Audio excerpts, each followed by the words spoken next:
So I'm with a firm named On Partners. That's ON Partners, named after our two co-founders, Sean Oglesby and Josh Nathanson. I've known Sean since I think 2006 or something like that. And this is my opportunity to work with him. And we are based in the United States, but our practices are global, primarily in the tech sector, although we do other retail and private equity, consumer goods, things like that. But our core foundation has been in technology, and our clients range from the who's who of the Fortune 500 tech companies, you could probably name them, all the way down to private equity and venture-backed endeavors who are looking for top talent. And we are comprised of people who are relatively new to the field, and people like me who've been around since God made dirt and have seen a lot of changes over the years. So you were at IBM, and then you became the executive search expert. What have you seen since IBM days in terms of at the C-suite and the board, level search? I think the biggest thing is just the importance of technology in business, in the boardroom. I'll share a little story with you. My good friend Rich from business school, he after we graduated in '93, he went into the renal dialysis field, the dynamic. He was one of the early folks at DaVita. I think back at that time it was called Total Renal Care. And of course, I had come from IBM, IBM Research, electrical engineer, and I just took technology for granted. And I remember as Rich was helping to build Total Renal Care, he said, this information is really important. It should be, we should let the CEO know about it. And I was just kind of dumbfounded. I'm like, you mean you're not using information? Your information is not ubiquitous? And so things I had taken for granted as an engineer, you see how they've kind of percolated up out of the domain of IT, which used to report to finance. And now it's and we went into the office of the CIO, which directly reported to the CEO. And now we have chief information security officers. Like, it's just elevated. It's top of mind. And when you, like, for example, in our board's work, when you look at the board's matrix, what sort of skills and knowledge are boards looking for? They're looking at cybersecurity, crypto, supply chain, things that are all super information based are now top tier, top of mind at the top of the house. And that's a lot of tops. Right. So let's just take a minute. How do you think people at the top level can evolve and be the top candidates to fill these positions? That's nothing new. Here, let me share something with you. Yes, please. I am going to share this screen. Okay. Okay. Tell me if you can see that. Yes, I can. Okay. So here's a little presentation. Here's a little background on me. By education, I'm an electrical engineer and an MBA. I was born in Silicon Valley, but grew up in Canada. So I am culturally confused with my mugs and penchant for government-run healthcare. Yet I'm an entrepreneur. Corporate background in research, management consulting after business school, startups before entering executive search, first with Spencer Stewart and then Korn Ferry. So I've seen pretty much much of the entire arc of the search industry. And some things change, but a lot of things remain the same. Next slide here. What we're seeing now is this macro environment of everybody's investing AI. AI is the hot thing, or as Michael Lewis, the author, would say, it's the new thing. But when you look at executives, like the question always has been over 30 years with innovation, how do you recruit people into a new space, because by definition, the cohort with the experience doesn't exist. So if you look over here, we have high demand for expertise. We have a small cohort size. We have compensation inflation. We need to repurpose and retrain the people we already have to learn something new. And you have to be really agile in order to succeed in a rapidly evolving space. But we've seen this before many times. We saw it in the telecom boom, where it's like, wow, we can get into networking. Wouldn't you like to move from your engineering job over there to go join Cisco or Lucent or whatnot? You see it in cloud services. You see it in renewables. You see it in retail. It's all about, from an executive standpoint, being able to adapt and leveraging your inherent agility to take and learn. And so one of the great things at one of my prior firms, both my prior firms for that matter, we learned a lot about assessment and various tools you use in assessment. And people have their strengths. Know your strengths, and know when you're well suited to something that's new and improved, and you've got like a high appetite for learning, and deal with ambiguity well, and you've got a great strategic mindset. You're probably very well suited to getting into the realm of AI, because it's the Wild West. But as with every industry or every new thing, it's going to go up the curve, then it's going to level out. And maybe if you get into if you're not as learning agile, or if you're not as comfortable with ambiguity, maybe you can enter when it levels out, because it's going to be, it might be very, very discomforting for you in the short term. But overall, AI is going to be part of our lives. It has been part of our lives. We just may not have known it. But with ChatGPT, it's becoming a even bigger part of our lives. And I know this because you may not know this, Helen, but I have 3 patents in this space from the 1990s. Wow. So, it was we call it fuzzy logic back then, but those 3 patents are still there. And now it's part of the whole AI thing. Go ahead. Okay. So I think this is a super relevant for lots of people. And we chose to do this series on LinkedIn for good reasons. Okay. Because there is a huge demand for so-called literacy or learning on this AI journey. As you know, I got involved with a deep tech AI company 6 years ago. So I've been on this learning curve. And lots of people just kind of got into this due to the most recent hype with OpenAI, ChatGPT, and the broad use of ChatGPT personally, semi-professionally. Why not? So let's just use executive search as an example. Okay. How, as a top search firm, identify people who have all those, quality points you just mentioned, versus the people are, evolving on this journey? What are the things you do as, the search executive versus utilizing, data analytics, LinkedIn search, those so-called more automated search methods? Yeah, so you've spoken to Jin about that. Jin is our CTO. He's Yes. Princeton educated. He's amazing. He's better than we deserve. He's wonderful. And he's working on this. So I let's use executive search as an example. Right. And a little background on executive search. So when I got into it in 2000, it was, you had a little black book, an internal database, and most of the people who were in the business were former business executives, because they had all the contacts. They knew who everybody was and the phone numbers and the mail addresses, and they would literally, we had dial phones. We'd call people, hi, can you help?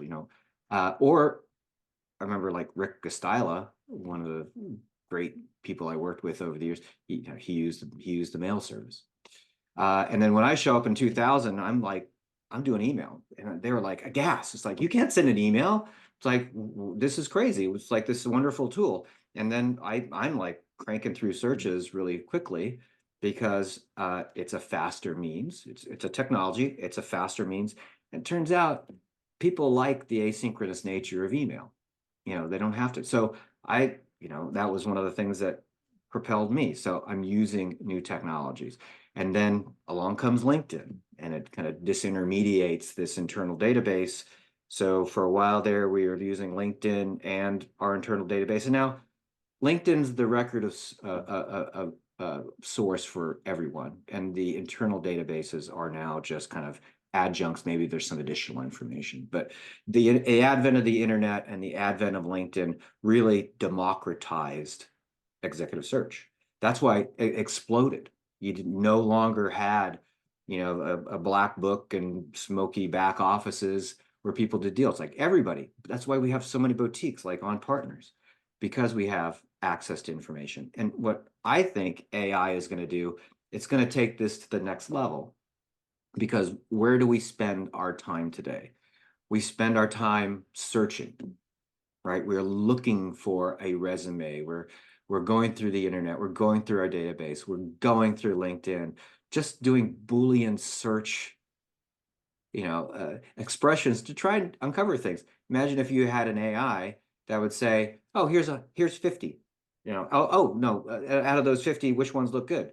Okay, and we can iterate on that. How much how much busy work that would eliminate, and then we could focus on higher values, things like client communications and client. And I think from a candidate standpoint, we'll have more time to work with candidates, because one of the biggest complaints in executive search is candidates are like, yeah, you call me when you need me and you never follow up. It's like, well, I haven't got time. Now we can make time to do that. So I think AI is going to make our life a lot easier. I think it's going to give everybody in this triumvirate of executive search consultants, clients, and candidates a better experience. And I think it's going to result in a lot more people entering the field, because there really are no barriers to entry. There's few barriers to entry, and with AI, I think that might, if it's publicly available, that'll add even more people to the field. So I think better, faster, cheaper. It's gonna grow the field and make it more effective. Right. At the same time, I think your particular expertise as you versus many others, or others versus, the more experienced search firms or search experts like you versus sort of a general access. How do you think on both sides, the client side, people want to hire top talents, especially for the board and their C-suite, and candidates, how could they do a better job utilizing your expertise in today's world with AI? Yeah, one of the things, AI, what I haven't seen yet is it doesn't give you a lot of analysis or critical thinking. So say, for example, I've got two executives, right? And they have very similar experiences, but at different companies and in different geographies. Now, if AI looks at that and say these are equivalent, look at they've had the same titles, the same Tenure. the number of people who you reported to, size of company. But I don't know if AI is going to be able to discriminate a couple things. What is the quality of that company? Like, what has happened in the past, or are there any reputational issues involved? What is the quality of the overall team in that? Is, this person may be in a star, but the overall team was very poor and they didn't have a great reputation. So it can't fill in the blanks. So this one of the things that, as you get older in executive search, you gain wisdom, you gain insight. And I think that is where you're going to be able to get some differentiation in as a consultant. The and I will draw the analogy to education. I got a laugh when I saw an article about, college kids just using ChatGPT to write their term papers and things, so they all kind of look the same. Right. But I think I think education will change. So it's not about like rote regurgitation of facts, and it's going to be more about, we're going to focus on developing your critical thinking skills, which is something that, artificial intelligence won't be able to catch for a while. So I think the same thing in education, you'll be testing for analytic skills and critical thinking skills. In executive search, that's what people will discriminate for. It's like, oh, what's your critical thinking? What insights do you have that I can't get from a very handy tool like AI? Right. So I think in the perfect world, each candidate could be represented in kind of in a fuller package, the multimodal type of a presentation versus just a LinkedIn profile or a resume. Have you thought about these kind of, this kind of applications at your firm or in your industry in Oh general? yeah, we've thought about this for years. Like, how do we get better assessments, right? And I've gone down the rabbit hole on those. I've not only am I done executive search, but I've also done a lot of executive team assessments outside of search, kind of going back to my consulting roots and using the tools. And the tools are absolutely fascinating. So let's differentiate between selection and grading of performance. So if the grading of performance is very straightforward because it's static. Okay, I have an executive and I'm assessing that person within a static environment. So I can put that person through a whole host of tools, which will tell me how strategic you are, how agile you are, how, interpersonal skills.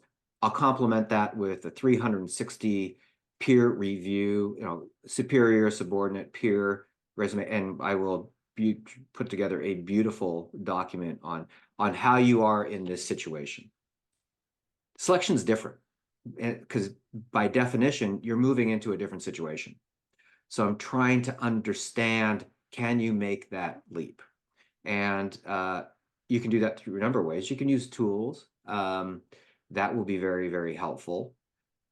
You can look at prior successes. It's like, well, have you been in a similar situation in the past?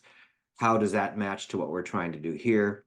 The challenge is when you're coming into a new situation, you're dealing with people and you're dealing with different people and different political dynamics, and you can't be 100% sure. So what I tell clients is, when you're selecting someone, everybody's going to look at that individual and say, she's great. She has these strengths and that strength. But people get fired not because they're strengths, they get fired because of their weaknesses, or they fail because of their weaknesses. So the important thing is to understand, where do you get in trouble? Like, say you're I say people are good at like strategy, planning, and execution. Usually they're good at 2 of those 3. Very few are good at 3 of 3. So just kind of understand where their weaknesses lie, and have everybody who's involved with that individual and that individual themselves understand what the weaknesses are. So when you get into those situations, you recognize them and get the person through them. And that's, as long as you can manage around that, that's the important thing. Let them go with their strengths. Say they're, Steph Curry and they're going to score 50 points once in a while. But don't make Steph Curry guard the tallest guy on the floor. Like happened last night. I know. What are you going to do, Joker? He's amazing. Yeah, he's a savant. But that's what I say to people. It's like, understand where someone might possibly fail and manage around that. Otherwise, they're going to be successful. Can you repeat the 3 points Oh, again? yeah, it's strategy, planning, and execution. Strategy, planning, and execution. Execution. And Thank you. people usually have some people have an affinity for execution. They just like getting in there and going. And then some people have an affinity for strategy, you know, heads in the clouds, you know, management consultants are notorious for that. It's like, this is great, but it's got no bearing in reality. And the opposite is on the operational people. It's like you're beavering away in a direction, but is it the right direction? So yeah, work around Great those. points. So, before we wrap it up and for you to talk about your firm a little bit more and go back to your slides, what's your worldview of artificial intelligence? You do have the unique tech background as engineer, IBM, Oh, yeah. and you do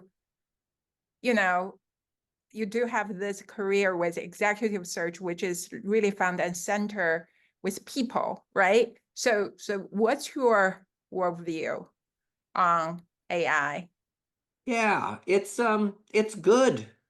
You know, as a technologist, this gentleman Arvind from and this is going back probably 3 years ago. I remember having a discussion with Arvind from Google. He's just amazing, and I was freaking out about AI. I'm like, oh my gosh, it's going to take over the world. I've watched too many science fiction movies.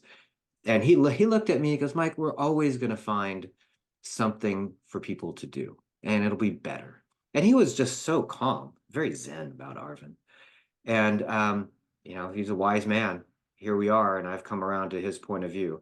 And bear in mind, I've spoken to a lot of different people about this, including one billionaire who is amazing, and he feels that we're heading into the abyss, and I that's a possible outcome. I think that's an edge case, but for the most part, it's going to be like all these other technologies that have come before, and allows people to do what people do best, and that's really think. So um, really, it's more on this better, faster, cheaper, richer outcomes. So we'll be better at what we do because we'll be spending more time using our minds and thinking about it. We'll have better data collection. Thank you very much, Helen. Your company is going to be part and parcel of that. We're going to have improved analysis on it because we can run more scenarios. We just have more horsepower on it. It doesn't mean all the analysis are going to be great, but we'll have more options on that. The things we can do around scenario planning and also faster cycles of learning. The more we can learn, the better we're going to be. So I think this kind of like this really the richness of data. When I went to college, we went to the library. I remember growing up, we had Encyclopedia Britannica. Now we have the internet at our fingertips, and what just the cycles of learning and our reaction is so much better. We're going to be more productive. We're going to do higher value work. We're going to reduce the busy work, like you say, this cohort. There's a CMO who's I'm very close to. And I said, what do you use ChatGPT for? She goes, 3 things. It's an efficient means of getting me where I want to go. We all like that. It thinks for me on the things I could care less about but need to deliver. We all like that. I can offload undesirable tasks. So it's like suddenly you're getting all this time back. And also, you can use it as a brainstorming tool as well. One thing that Jin has pointed out is it's really going to empower our end users. So in the sense of in the 90s, when you were able to, programming was in the realm of the computer scientists. If you're going to program something, you always, we all learned C and then or basic or whatnot. But then Excel and Lotus came along, and you could program within Excel and Lotus. And so suddenly all these end users are like programming in this other environment, and that environment has really improved to what we have today. And AI is going to make it even easier for people to program. I forget the name of the gentleman, the 2 gentlemen at your APEC conference, the CTO and the computer scientist. Do you remember their names? Right. So in terms of, Palo Alto networks, Haoye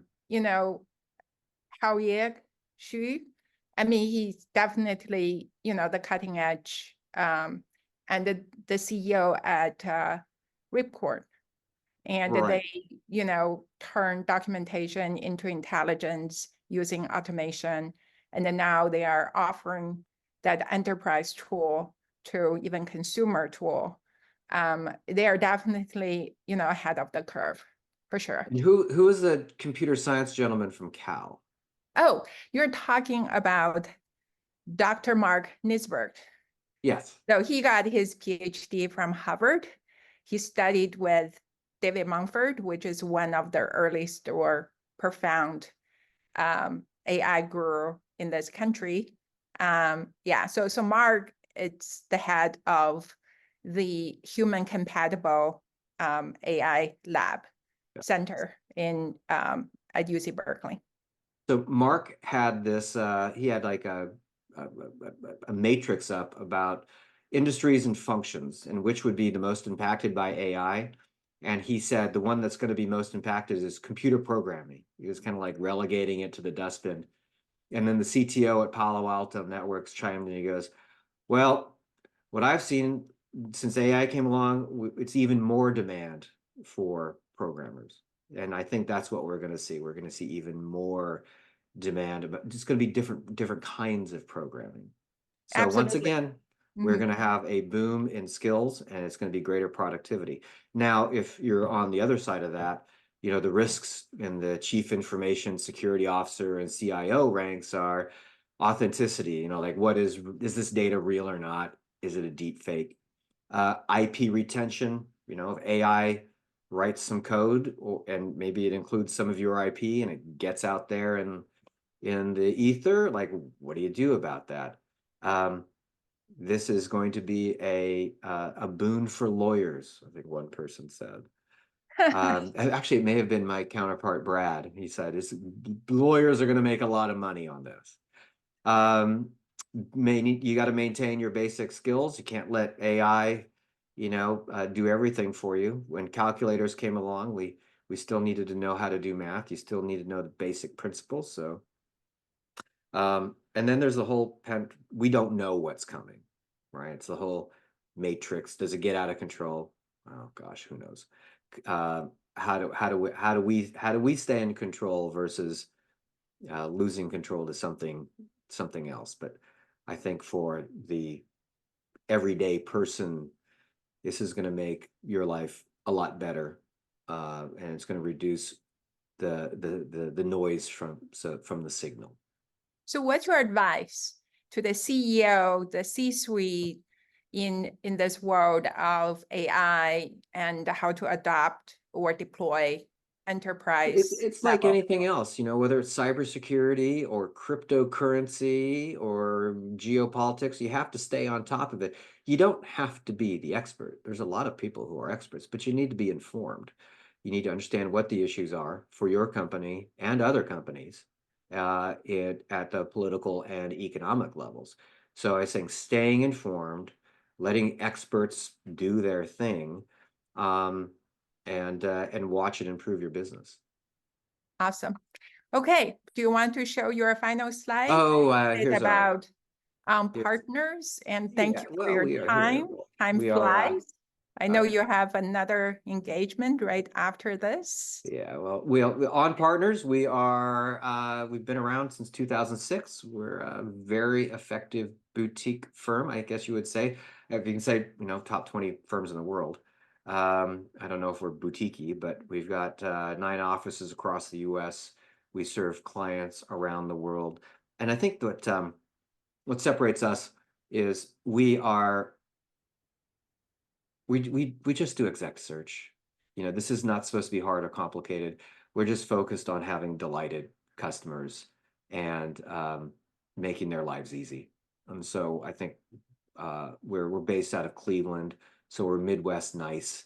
We do fantastic work. We have very, very deep client relationships. I remember when I came over, I went through the list of all the clients, and I'm like, these are my clients and they're doing all the work. So, just bang up execution, great culture, wonderful group of people.